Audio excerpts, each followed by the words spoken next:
Welcome to Entrepreneur State of Mind. I'm your host, Dr. Del Caldwell, and we have another amazing guest, Bellaria Jimenez. Bellaria, welcome. How are you? Very good, thank you, and thank you for having me today. Well, you're somebody I've admired, and so you're the president and general agent for MassMutual Tri State. And so we're going to learn a lot about that. But I always like to start, as I tell my audience, I'm a Avengers fan, so I always like the origins of superheroes, like Bellaria. So where did you grow up? Where were you born? Where did you go to high school? And how did you, what's your journey? How did you get where you are now? Well, thank you for asking. I know, right? We're going back in time. Yep. So I was actually born in Venezuela. Oh, wow. And my parents came to the United States when I was about 7 years old. Mm-hmm. So I always said I had a very interesting childhood because I grew up with two parents that were artists. So my house was always full of paintings and oil and pastels. And I wish that I would have really been able to gravitate to that beautiful art form. I just unfortunately could never do more than just stick figures. But it was really nice growing up in that type of environment where I was able to visit lots of museums and things like that. But I grew up in North Bergen, New Jersey, and I actually went to school in North Bergen High.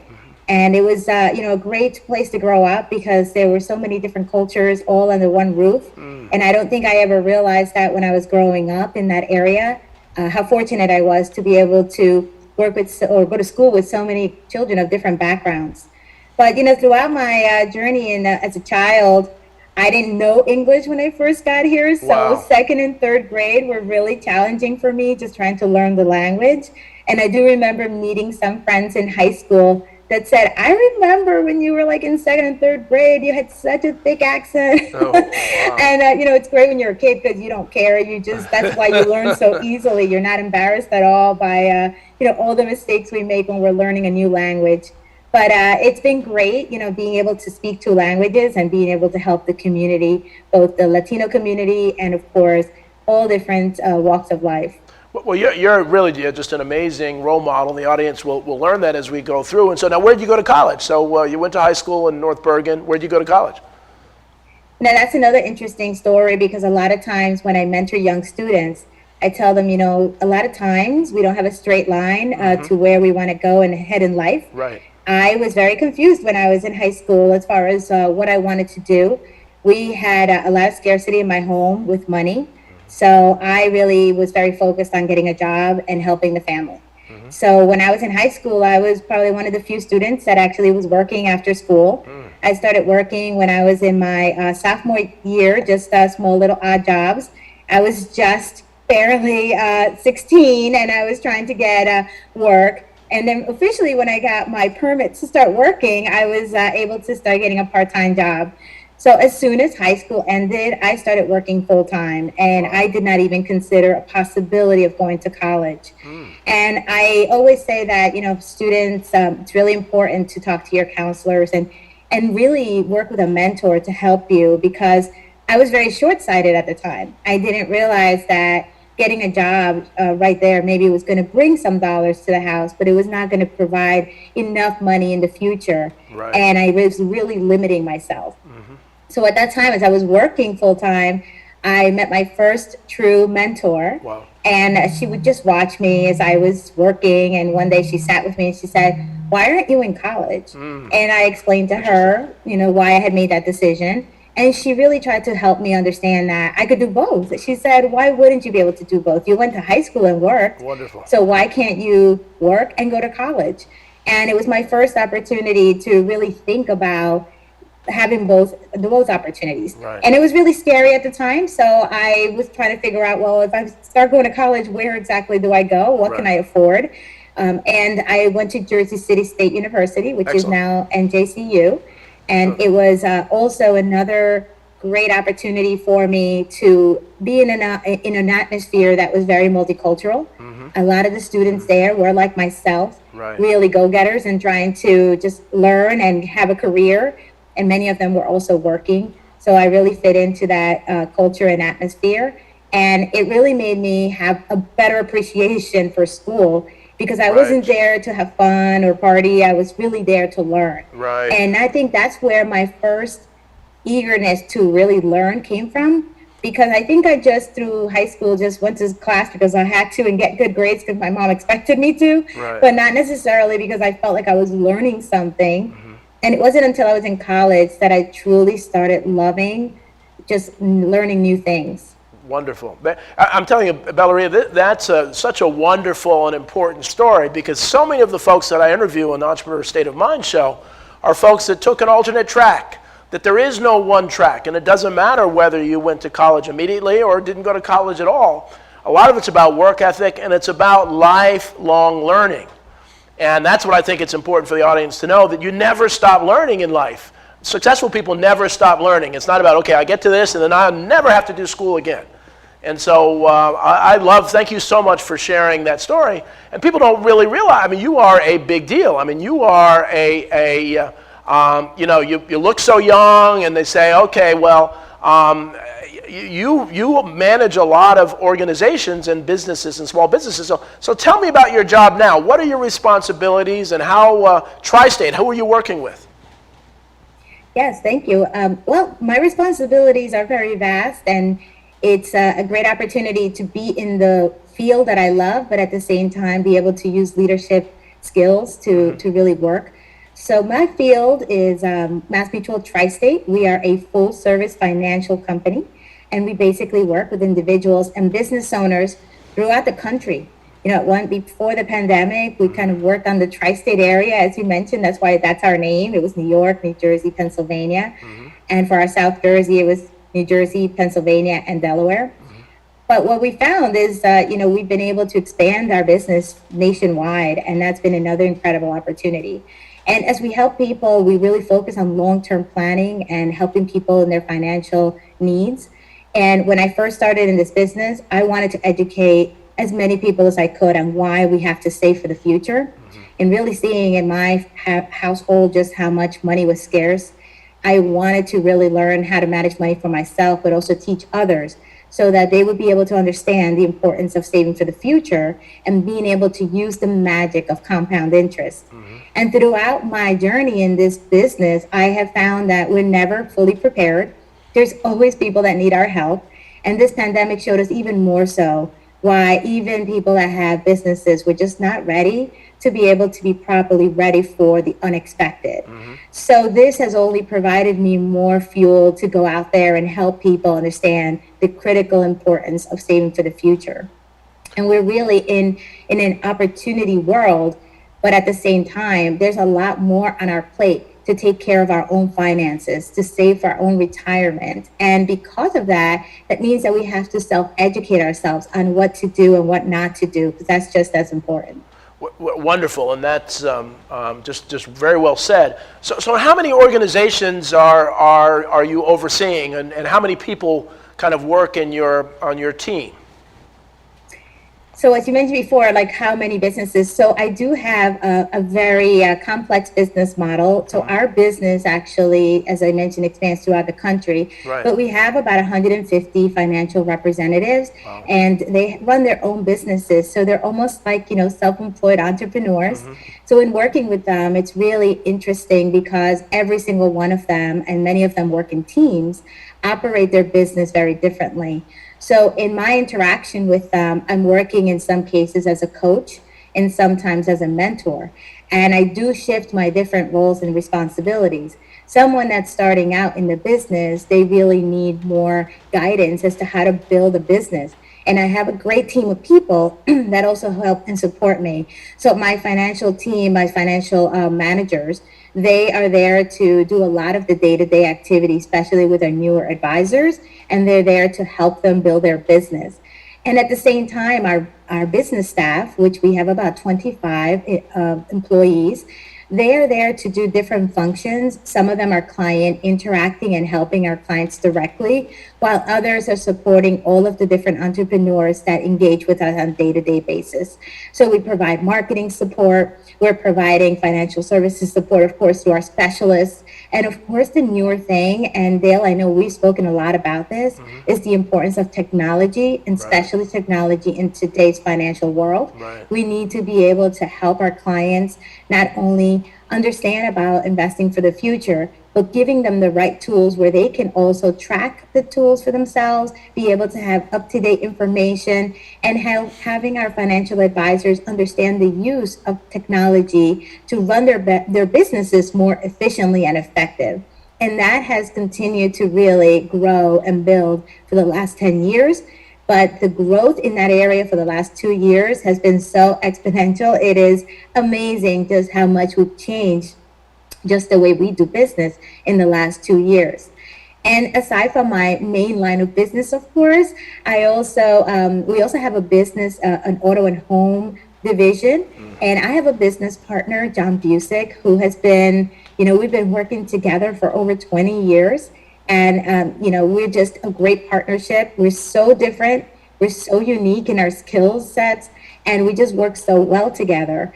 But aside from the work that we do here at MassMutual Tri State, we also have the auto and home division that we work directly with financial advisors. And then we also have a book called The Teen Game, which provides us the opportunity to coach and teach others that want to learn how to build teams effectively in their organizations.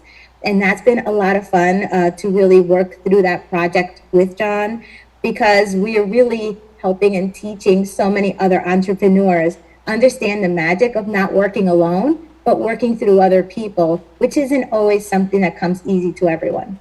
Well, and again, well said.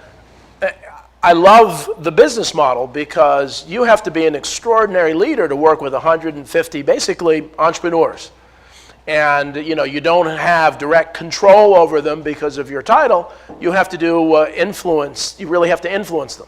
And so you and I talked, and I've written and writing some more and really focusing on a term that we've created called coach leadership. And so you are the perfect model of a coach leader, where you are actually coaching folks and they're following you, and they'll follow you to the ends of the earth because you've put their needs first.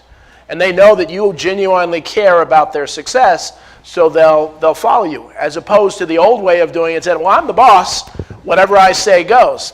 That kind of leadership style is dead. So right now we're about to take a break, a commercial break, and we're going to come back and continue to talk to Bellaria Jimenez, from the president and general agent for MassMutual Tri State.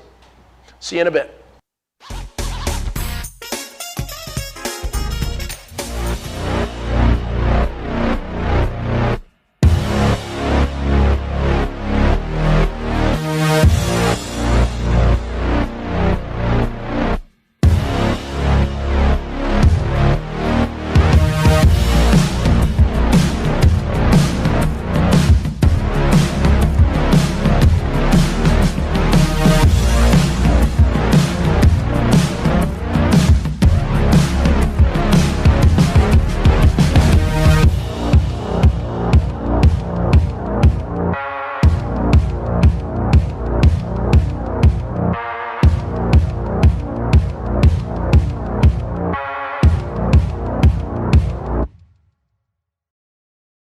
So, I'm kind of new here, but I've noticed a trend. My human does this funny thing where she goes around and gets all my toys, and then she hides them in that basket by the door. But it's always the same basket, and it's always in the same place. And then she acts so surprised when I find them, but, she's putting them in the same basket. Again. It's like, hello, that's where you put it last time. You were the worst at hide and go seek.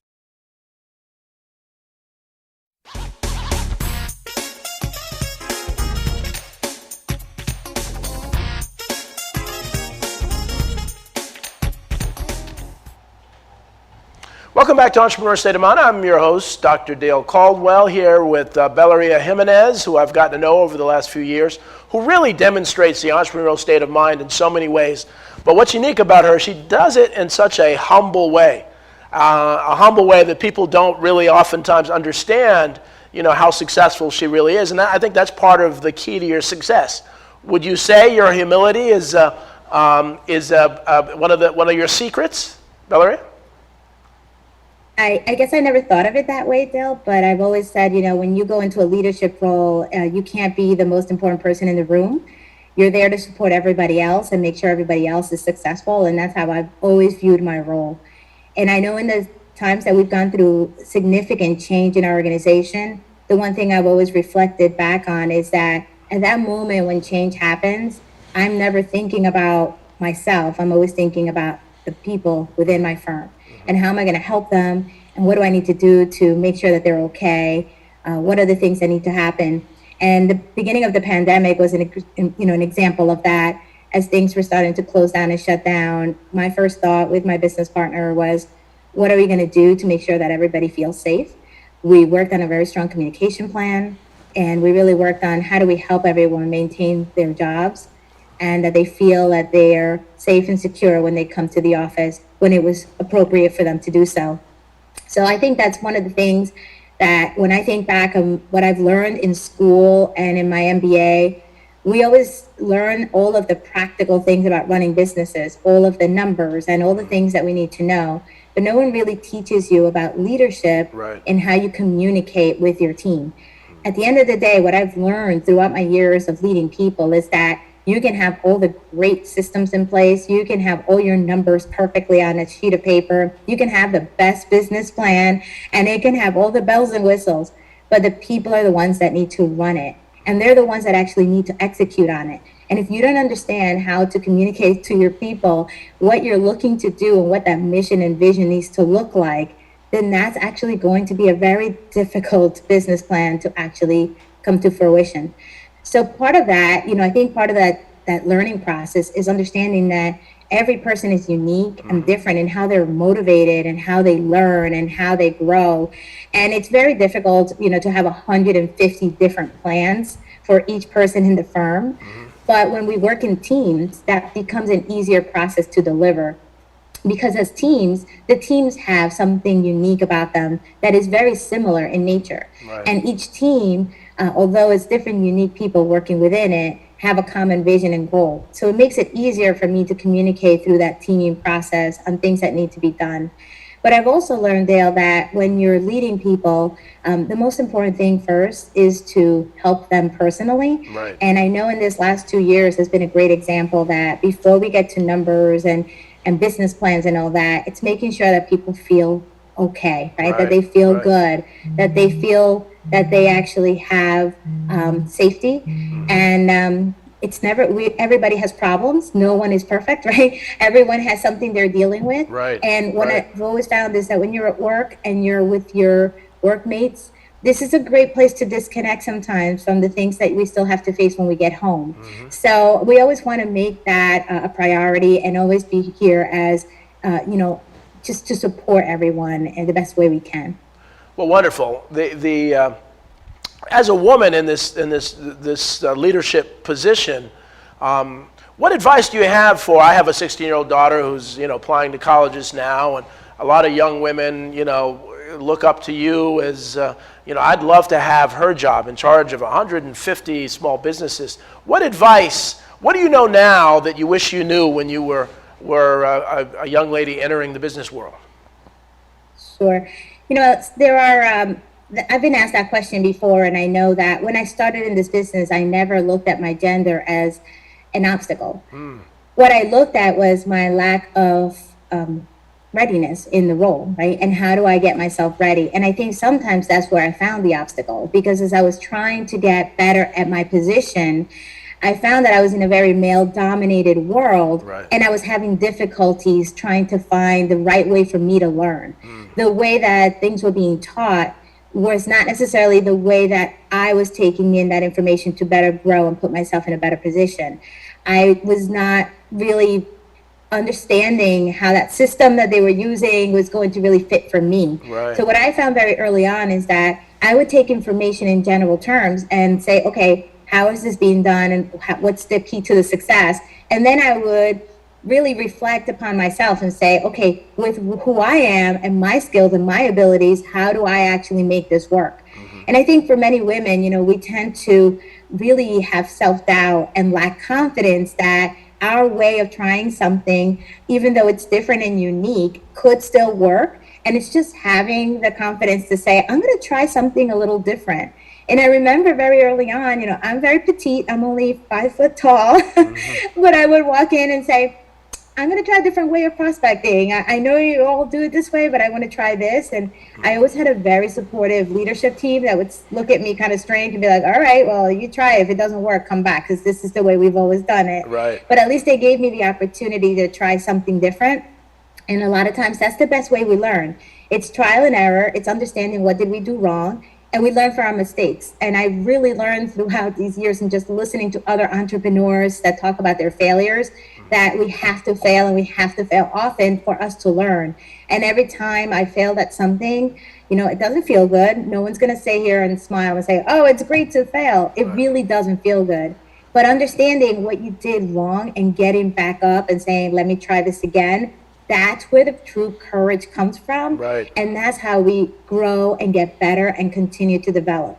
And I always say to myself, like my own little personal mantras is, that I need to always be growing, and every single day I need to be improving. And my goal is always to improve 1% every single day. Yep. There's small little baby steps. But if I'm not growing and improving, then I'm not helping everyone around me that's counting on me. Well, and there's so much in what you said. I think, first, one of my favorite things to say is that, I either accomplish something or I learn. I never fail, right? You never fail. And I like the fact that you always did things your own way. I've seen so many people, women, people of color, try to be somebody that they're not because they think that, well, he made it by doing it this way, I'm going to try to do the same. And you really have to be yourself. And as I said, you are one of the nicest people that I know, and yet you're one of the most successful people that I know. And so it's a great combination that you can actually be nice and successful, but innovation is important too. And the fact that you were innovative and they let you be innovative really helped catapult your career. So now I talked a little bit about coach leadership. And I know are there some tricks that you have for kind of coaching folks? What if one of your agencies is struggling, and how do you coach people? How do you really help them be the best that they can be? Well, going back to, as you mentioned, my own self, knowing how I learn and knowing that I like to try things my way, I would be really foolish to think that that other people don't feel that way as well. And I know a lot of times you can tell someone, hey, here's the recipes for success. There's so many books out there, right, that people will claim to say this is the recipe. But if you don't do it, then it's not going to happen. Right. So what I really try to do is just ask a lot of questions and really get people to self-reflect, because everyone knows the answer. It's just understanding that you have to accept it. Okay, I understand I did it this way, it didn't work. Okay, what did I learn from it? So there's a lot of reflection. It's just asking a lot of questions. And I do it really in a genuine way because I want to learn more about themselves and what happened. And throughout that process of conversation, people kind of come up with their own solutions. And then what I do is just try to help them then build structure around what to do to be able to make those corrections. Because many times everybody has a lot of excitement and enthusiasm. And when they fail at something and they reflect back, they realize that maybe they just didn't have it properly structured. Right. And they didn't really plan it out correctly. So many times, as you mentioned, they're all learning opportunities and we learn from things. And I know I've heard many entrepreneurs say, a lot of times whenever you do something for the first time, just realize you're going to be really bad at it. Right. As much as you want to be perfect at it. It's your first time. It's never going to be good. And it's just getting over that and saying, okay, I just have to do it. And I know it's only going to get better from here. As long as you go back and reflect and help, understand that. And I know, as you mentioned about women, a lot of women and millennials and Gen Zs that I work with, the one thing I always tell them is that they have to understand that, a lot of times they are going to be the first ones in the room. They're going to be the first ones to do something a little different. They are going to be looked at, criticized, and even perhaps at times laughed at. But you have to have the best sense of humor in the room. Because at the end of the day, if you take offense to that and you get angry and you get bitter, the only person you're hurting is yourself. Because now you are impeding yourself from taking action. So I've been in the room when people have looked at me or ignored me or been laughed, whatever the situation is. And I have to stand up and just laugh back, right? Because we're like, you'll see, it's okay. Because at the end of the day, when we show someone, we have to show our success through our actions more than our words. I've never been someone that says, I'm going to stand in front of the room and tell you all this stuff. I will prove to you that I can do it, or Wonderful. I'll show you that I can do it. I think that's always the best way to approach things. And I do that through my style of leadership as well.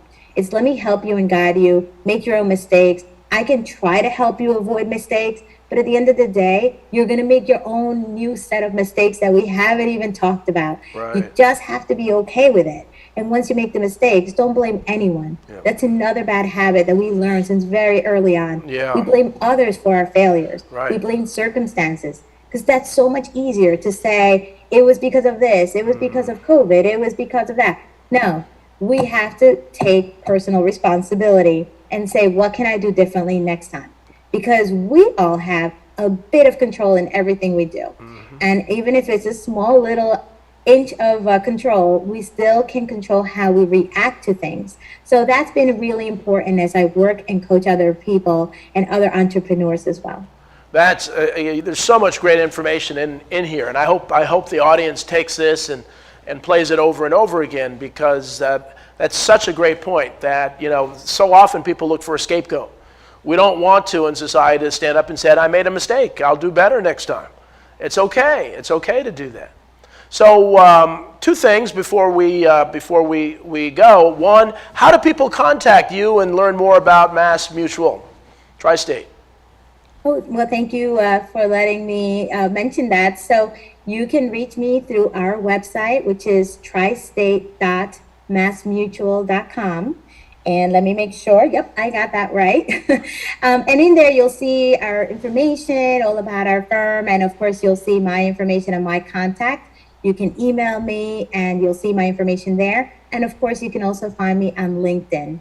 Wonderful, wonderful. Now, this show is Entrepreneur State of Mind, and you are an entrepreneur so much at MassMutual, but you and your husband are entrepreneurs as well. So tell me a little bit about that entrepreneurial endeavor. Yes, so we are definitely entrepreneurial in spirit, and I really got that gene from my father. My dad was always exploring, even though he was an artist, he had this business mindset, and he always wanted to do something new. Right. So about 2 years ago, my husband and I said, hey, what do we want our next 10 years to look like, and what kind of house do we want to be in? Wonderful. And as we went through that process of figuring those things out, we really wanted to explore what we wanted to show our son and how we wanted him to grow up. And being in New Jersey, this is such an incredible state. We have a little bit of everything here that we can explore. So we decided to move into a farm, and for the last 2 years, we've been getting our farm up and running. It's called 10 Acre Farm. Nice. And we at our farm have all different kinds of produce that we're starting to, grow and produce. And our main staple is eggs. So it is, such a great way to not only show our son about a healthy way of living and a healthy way of eating, but it's also a different business model. And I always tell entrepreneurs, don't limit yourself to what you learned in school or what you can, the only thing you think that you can do. You need to put yourself out there sometimes to explore and learn new things. Every opportunity is a new way of just meeting new people, new ways of doing things. And this has been such a great way for us to just meet some beautiful people that also love, being outdoors and growing their own food, and that's been a really beautiful experience as well. Wonderful. Well, that's you truly are an entrepreneur, and you have the entrepreneur state of mind. Unfortunately, we're at the end of the show. These things go very quickly, so I want to thank Bellaria Jimenez for great information today. Really, really great information, and good luck. And I want to thank the audience for watching Entrepreneur State of Mind. We will see you next week. Again, I'm your host, Dr. Dale Caldwell. And please grow your entrepreneurial mindset.